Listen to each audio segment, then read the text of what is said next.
Man, it's hot here in Germany, and thanks to my complete lack of accent, you may not know that I'm German. So today I want to talk to you about some ups and downs of being a German video game collector. And I'm sure this is not just about Germany. The other countries probably have the same problems and advantages. However, I want to speak from experience, and I picked out one positive and one negative about collecting games in another language, country, all of that. We have a cat trying to eat my games. That's not going to work out. Please go away. So the advantage is that we get a lot of games for really, really cheap. One example we have right here is Landstalker for the Mega Drive. When you flip this around, this is Landstalker, Die Schätze von König Nolo. This is the German version, and it says, das erste komplett deutsche Rollenspiel für Mega Drive. The first completely German role-playing game for the Mega Drive. And yes, this game is completely in German, translated to German. Which means even people who don't understand English, which many children back then didn't, you could play this game and enjoy it.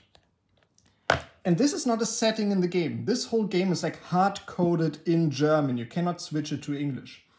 And because of that, there's not a lot of demand for it in the international market.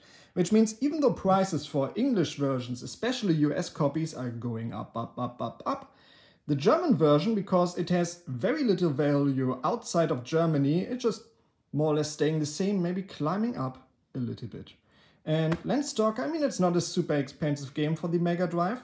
However, Soleil or Crusader of Santee in the US is a super expensive game, and even if you want to get the UK version, which is the English version for PAL territories, it can be very, very pricey.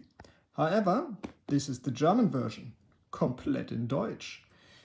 And again, this one is hard-coded in English, so completely unplayable for anyone outside of Germany. And that's the reason why this, for the longest time, it was a relatively cheap game. And I think you can still get it for like 60, 70 euros. I'm not sure. I haven't really been following the German Mega Drive market for quite a while.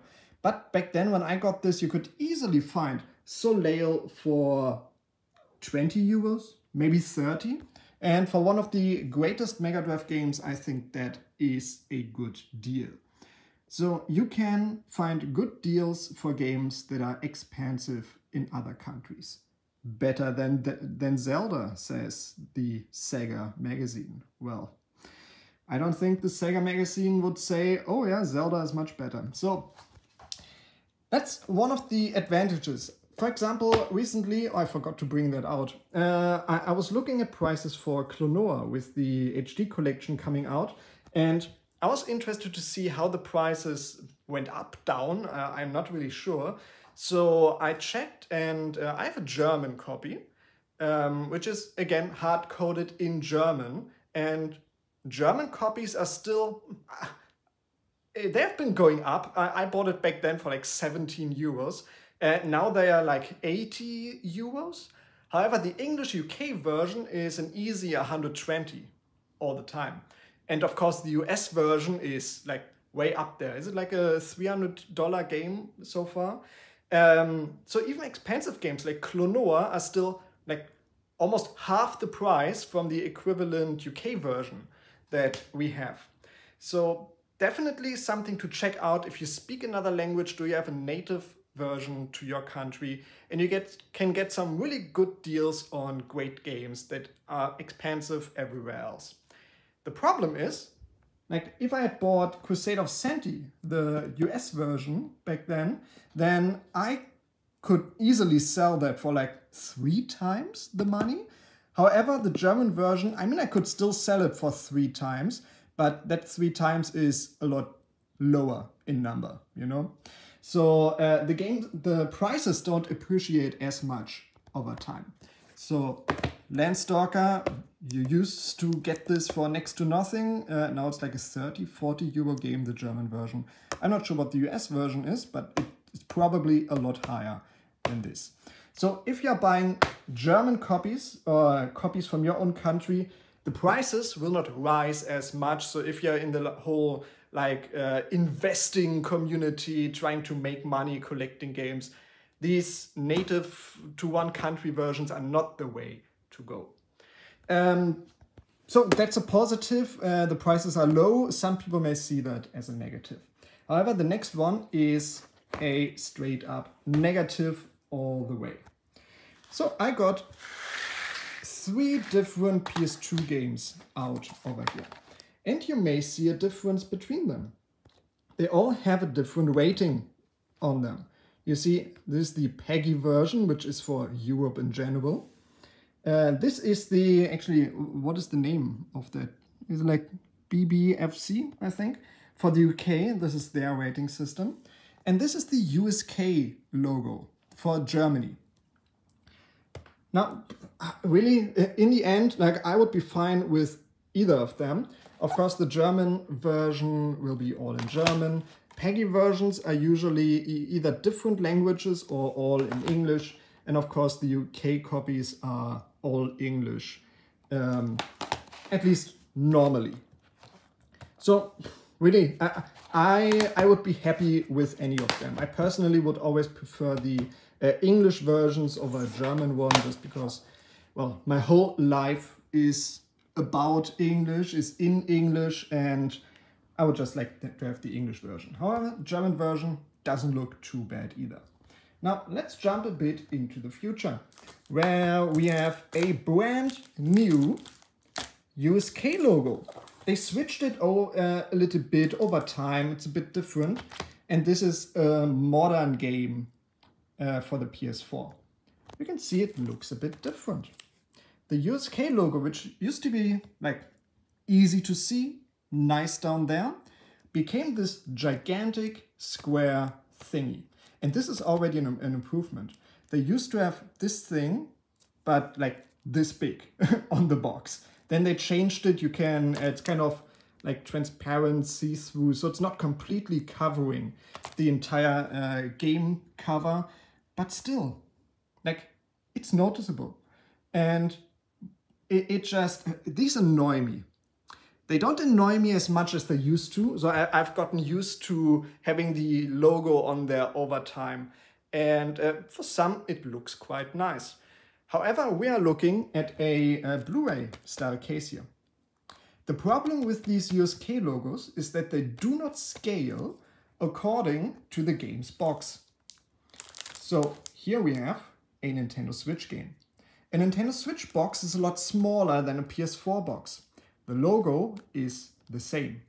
So we have, I don't know, a solid 1/8 of the cover taken up by this stupid logo. Now, what annoys me even more sometimes is, because they need space for this logo, they usually have the title of the game at another position than many other versions have. So you see, instead of having it centered, so it looks nice to the human eye, it is now shifted to the right. It looks completely horrible, terrible, and I don't like that. So one of the disadvantages of having this logo, it just requires everything to be switched, shifted to the right, so to make logo for this thing. Now, comparing that to other versions, okay, of course, every country has a different rating system, or most countries do. So here we have the Japanese one. It has a nice little thing down here, easy to see, and it doesn't take up the whole cover. So let's compare that to the PAL version, to the German version, the USK version.